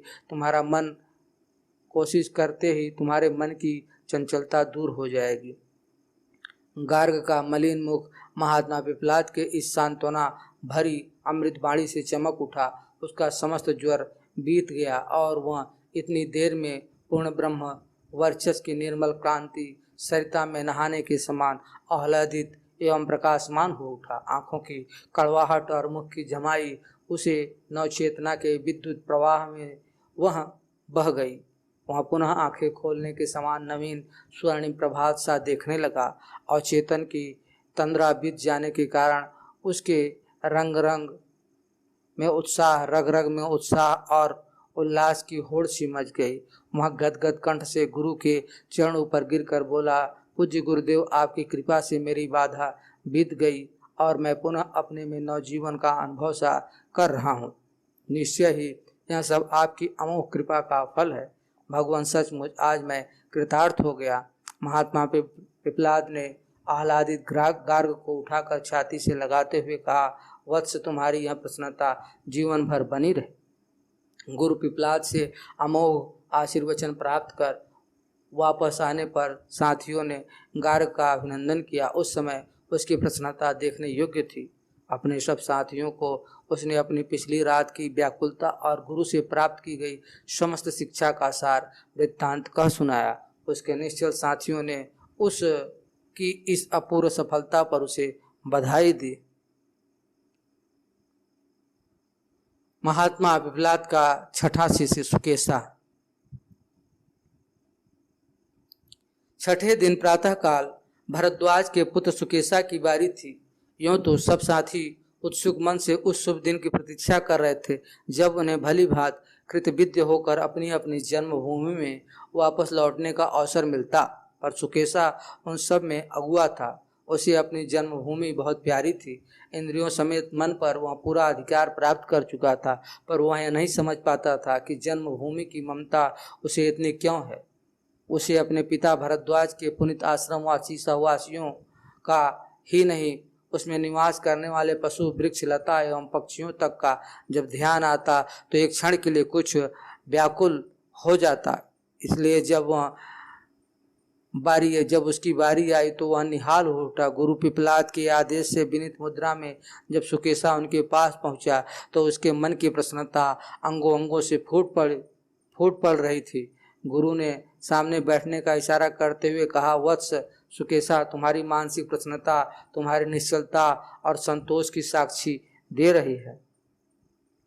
मेरे समीप रहकर तुमने अपने पूज्य पिता भरद्वाज की तरह ही ब्रह्मचर्य के सब नियमों का पालन किया है। वेदों और शास्त्रों पर तो तुम्हारा पहले ही से अधिकार था। अब तुम मुझसे अपने संदेहों के बारे में पूछ सकते हो। सुकेशा ने विनम्र स्वर में कहा, भगवान, मेरे मन में एक प्रश्न बहुत दिनों से बैठा हुआ है। बस उसी प्रश्न का उत्तर मैं जानना चाहता हूँ। पिपलाद ने कहा, वत्स, उसे तुम मुझसे पूछ सकते हो। सुकेशा बोला, गुरुदेव, बहुत दिन की बात नहीं है, करीब 2 वर्ष हुए मेरे पूज्य पिताजी के आश्रम में कौशल देश का राजकुमार हिरण्यवर्मा आया हुआ था। उसके साथ मैं आश्रम दिखाने के लिए पिता द्वारा नियुक्त किया गया। इसी प्रसंग में घूमते हुए हम दोनों गंगा के पुनीत तट पर पहुँचे। वहाँ पर स्नान ध्यान आदि से निवृत्त होकर राजकुमार ने मुझसे पूछा, सुकेशा, तुम ब्रह्मज्ञानी ऋषिवर भरद्वाज के योग्य पुत्र हो। मेरे मन में एक शंका बहुत दिनों से जमी हुई है, मैं उसका निराकरण तुमसे कराना चाहता हूँ। मैंने कहा, राजकुमार, तुम अपनी शंका का समाधान मुझसे ले सकते हो, मैं भरसक तुम्हें उसका उत्तर दूंगा। राजकुमार ने पूछा, सुकेशा, तुम उस परम पुरुष के बारे में क्या जानते हो जो 16 कलाओं से युक्त कहा जाता है? गुरुदेव, मुझे उस 16 कलाओं से युक्त परम पुरुष के संबंध में कोई विशेष जानकारी नहीं थी। थोड़ी देर तक सोचने विचारने के बाद मैंने राजकुमार से साफ साफ बतला दिया कि भाई, मुझे उस परम पुरुष के संबंध में कोई विशेष जानकारी नहीं है।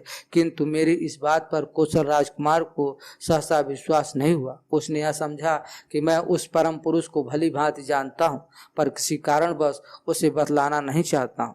उसने फिर आग्रह करते हुए कहा, सुकेशा, मैं बहुत दिनों से इस संबंध में जानना चाहता हूँ। मेरे ऊपर तुम्हारा यह महान अनुग्रह होगा।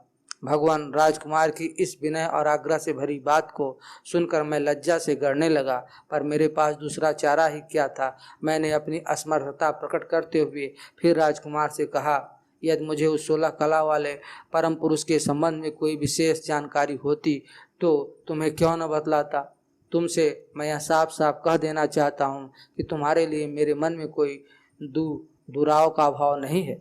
मैं तुम्हें अपने अभिन्न मित्र के रूप में देखता हूँ, पर मेरी इस बात का भी राजकुमार पर कोई प्रभाव नहीं पड़ा। वह उदास हो गया और थोड़ी देर बाद गंगा से वापस लौटते हुए बीच रास्ते में उसने पुनः विनम्र भाव से यही बात पूछी, भगवान, मैं तो बहुत ही लज्जित और दुखी हुआ, और जब किसी दूसरे उपाय से उसके मन में विश्वास जमते नहीं देखा तो शपथ का सहारा लिए। यद्यपि शपथ के बाद मुझे बहुत ही मानसिक अनुताप हुआ। मैंने कहा, राजकुमार, जो व्यक्ति तुम्हारे जैसे अभिन्न सुहृदय से भी कपटवश मिथ्या बोलता है, वह जड़ समेत सूख जाता है। उसे न तो इस लोक में सुख मिलता है और न परलोक में। उस 16 कलाओं से युक्त परम पुरुष को यदि मैं तनिक भी जानता होता तो तुमसे किसी प्रकार का दुराव न करता। मेरी इस बात से राजकुमार को संतोष हुआ और वह मेरे पूज्य पिताजी के पास वापस आकर उनकी आज्ञा ले चुपचाप रथ पर चढ़कर अपनी राजधानी को वापस चला गया। पूज्य गुरुदेव, इतने दिन बीत गए पर मैं उसी परम पुरुष को जानने के लिए अब भी उत्कंठित हूँ। महात्मा पिपलाद ने सुकेशा की इस आकुल जिज्ञासा को सुनकर मुस्कुराते हुए कहा, वत्स, क्या राजकुमार ने तुम्हारे पिताजी से इस संबंध में जिज्ञासा नहीं की? सुकेशा बोला, गुरुदेव, मेरे पिताजी उस समय अपने शिष्यों को पढ़ाने में लगे हुए थे। राजकुमार को अपने घर वापस लौटने की जल्दी थी। पिपलाद ने पूछा, सुकेशा, तो फिर तुमने ही क्यों नहीं अपने पूज्य पिताजी से इस संबंध में जानकारी प्राप्त की? तुम्हारे पिताजी इस विषय के पूरे पंडित हैं। सुकेशा ने लज्जा प्रकट करते हुए सिर को नीचे कर कहा, गुरुदेव, पिताजी से इस संबंध में पूछते हुए मुझे शर्म लग रही थी, क्योंकि मैं उस समय समझता था कि इस संबंध में मैं थोड़े ही दिनों में कहीं अन्यत्र से जानकारी प्राप्त कर लूँगा। पर आज इतने दिनों के बीत जाने के बाद भी वह शंकाएं ज्यों की त्यों ही बनी हुई। भगवान, अब मैं आपसे विनयपूर्वक यह निवेदन करता हूँ कि वह 16 कलाओं से युक्त परम पुरुष कौन है और कहाँ पर वह निवास करता है। महात्मा पिपलाद ने जब सुकेशा की इस तरह विनयपूर्ण प्रार्थना सुनी तो उन्होंने थोड़ी देर चुप रहकर यह उत्तर दिया, वत्स सुकेशा, जिस परम पुरुष से 16 कलाएं उत्पन्न होती हैं या जो उन 16 कलाओं से सर्वथा युक्त कहा जाता है, वह कहीं अन्यत्र नहीं, इसी शरीर के भीतर हृदय रूपी आकाश में विराजमान पुरुष है। सुकेशा को संदेह हुआ। वहाँ बोला, भगवान इस शरीर में तो प्राण अवस्थित है, प्राणों के निकल जाने पर इसमें कुछ नहीं रहता, लोग इसे जला देते हैं या गाड़ देते हैं या जल में डुबो देते हैं, तो क्या प्राण ही वह मूल पुरुष है? पिपलाद बीच में ही बोल पड़, नहीं वत्स, वह मूल पुरुष प्राणों का भी रचने वाला है। जब वह यह सोच लेता है कि किसके निकल जाने पर मैं स्वयं बाहर निकला हुआ सा प्रसिद्ध हो जाऊंगा और किसके स्थिर रहने पर मैं स्वयं अवस्थित कहा जाऊंगा, तब वह इन प्राणों की रचना करता है, जो शरीर के पांचों स्थानों में विभक्त होकर पांचों कर्मों के व्यापार में रात दिन लगे रहते हैं। उन्हीं प्राणों पर वह अपने को मूल रूप से प्रतिष्ठित करता है। इस प्रकार प्राणों के रूप में ही वह सब प्राणीधारियों के भीतर स्थित रहने लगता है और प्राणों के बाहर निकल जाने पर जैसे वह स्वयं उसके साथ बाहर निकल जाता है, ऐसा रूपक उसने रच दिया है। उन्हीं प्राणों के द्वारा वह प्राणियों के भीतर अपने प्रति श्रद्धा की उत्पत्ति करता है, जिसके द्वारा प्राणी अपने मूलगत श्रेष्ठ रूप को कुछ कुछ समझने में समर्थ होता है। श्रद्धा के अनंतर वह संसार के कर्मजाल के आधार स्वरूप वायु, तेज, अग्नि, जल, पृथ्वी, इंद्रिय, ग्राम, मन और अन्न को उत्पन्न करता है। अन्न से ही बल और वीर्य को उत्पन्न करता है और फिर तप को, और तप के बाद समस्त लौकिक पारलौकिक कर्मों को, मंत्र को, उसके बाद उन समस्त कर्मों के मूल भोग के लिए समस्त लोगों को, और फिर उन लोकों में उत्पन्न होने वाले सब प्राणी धारियों के अलग अलग नाम को वह उत्पन्न करता है। यही सब उस परम पुरुष या मूल पुरुष की 16 कलाएं हैं, जो प्राणियों के अज्ञान के कारण अलग अलग सी जान पड़ते हैं। सुकेशा का भ्रम कुछ दूर हो चला, पर उसने कुछ देर तक सोचने विचारने के बाद फिर पूछा, गुरुदेव, किंतु उस मूल पुरुष में यह कलाएं किस प्रकार अवस्थित रहती हैं और किस प्रकार अलग अलग दिखाई पड़ती हैं? इस विषय को तनिक मुझे विस्तार पूर्वक बतलाने की कृपा करें। महात्मा पिपलाद बोले, वत्स सुकेशा, जिस प्रकार समुद्र से बादलों द्वारा लाकर बरसाए गए जलों को लेकर बहने वाली नदियाँ फिर समुद्र में जाकर विलीन हो जाती हैं, समुद्र की अपार जलराशि में अपना स्वतंत्र अस्तित्व भी खो बैठती हैं और फिर समुद्र के नाम से ही प्रसिद्ध हो जाती हैं, उसी प्रकार सब कुछ देखने वाले उस परम पुरुष की ओर जाने वाली यह 16 कलाएं उसी को प्राप्त कर विलीन हो जाती हैं, यह एक रूप होकर उसी में अपना स्वतंत्र अस्तित्व खो देती हैं। सब इस प्रकार मिलकर विलीन हो जाती हैं कि नदियों की तरह इनकी सत्ता का भी कुछ पता नहीं रह जाता। उस स्थिति में यह नहीं कहा जा सकता कि यह 16 कलाएं उस परम पुरुष से भिन्न हो सकती हैं या है, बल्कि वह सब भी उसी परम पुरुष के नाम से प्रसिद्ध हो जाती हैं। उस समय सब कुछ देखने और जानने वाला यह परम पुरुष इन समस्त कलाओं से रहित एक रूप और अमर एवं निर्विकार स्थिति को प्राप्त हो जाता है। हे वत्स, जिस प्रकार रथ के पहिए की नाभि में अरे जुड़े रहते हैं, उसी प्रकार प्रेरणा पर सब में गति होती है, उसी प्रकार यह समस्त कलाएं, यही नहीं सारा विश्व प्रपंच उसी पुरुष रूप मूल केंद्र से जुड़ा रहता है। जो विद्वान पुरुष इस रूप में उस परम पुरुष को पहचानता है, वह कभी मृत्यु की पीड़ा को से पीड़ित नहीं होता, अमर बन जाता है। सुकेशा, मैं उस परम पुरुष अथवा परम ब्रह्म को इसी रूप में देखता हूँ। मेरी समझ में तो उससे बढ़कर दूसरा कोई इस चराचर जगत में नहीं है। महात्मा पिपलाद के इस अंतिम उपदेश को सुनकर सुकेशा का सारा भ्रम दूर हो गया। उसने सादर उनके चरणों पर गिरकर पवित्र धूल अपने मस्तिष्क पर लगाए। पिपलाद ने आशीर्वाद दिया, वत्स, तुम्हारे योग्य पिता की भांति तुम भी शोक संताप से रहित जीवन बिताओ। अब जगत में तुम्हें भी कोई वस्तु अज्ञात नहीं रहेगी। सुकेशा इस अमोघ आशीर्वचन को हृदय में गूंजता हुआ समुत्सुक मन से अपने साथियों के समीप आया, जहाँ उसकी आकुल प्रतीक्षा हो रही थी। उसने गुरु से प्राप्त की गई इस अमर विद्या की चर्चा अपने साथियों से भी की। उस समय वह उन सब ऋषि कुमारों को असीम प्रसन्नता हो रही थी। उनके प्रसन्न मुखमंडल पर अगाध संतोष और शांति विराज रही थी। दूसरे दिन प्रातःकाल संध्या पूजा से निवृत्ति प्राप्त कर सब ऋषि कुमार महात्मा पिपलाद के समीप आए और भक्ति समेत उनके चरणों में गिरकर बोले, गुरुदेव, आप निश्चय इस संसार में विद्या के सूर्य हैं। आपकी सहज कृपा रश्मि से हमारी अज्ञानपूर्ण आंखों में सदा छाई रहने वाली अविद्या की तमो राशि समूल नष्ट हो गई। परम ब्रह्म के निश्चित स्वरूप का सुखद आलोक हमें मिल गया, जिसे प्राप्त करना इस संसार में केवल कठिन ही नहीं वरन महान दुष्कर था। भगवान, आपकी अगाध ज्ञान समुद्र से निकलने वाले उपदेशामृत का पान कर हम सचमुच मृत्यु के भय से मुक्त हो गए। आप हमारे पिता स्वरूप हैं। आपके उपकारों का ऋण वहन करने में हम सशक्त नहीं हैं। पूज्य गुरुदेव, आप जैसे परम ऋषियों के प्रति हमारा बारंबार नमस्कार है। इस चराचर संसार की स्थिति आप ही जैसे वीतराग महात्माओं के कारण है। शिष्यों की विनयपूर्ण बातों को सुनकर महात्मा पिपलाद ने मुस्कुराते हुए कहा, ऋषि पुत्रों, मैं हृदय से कामना करता हूँ कि तुम्हारे मार्ग मंगलमय हो और तुम्हारी इच्छाएं पूर्ण हो।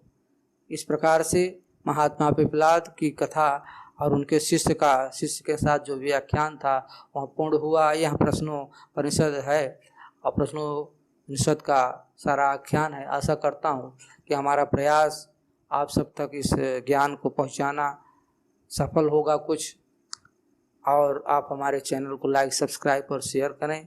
धन्यवाद।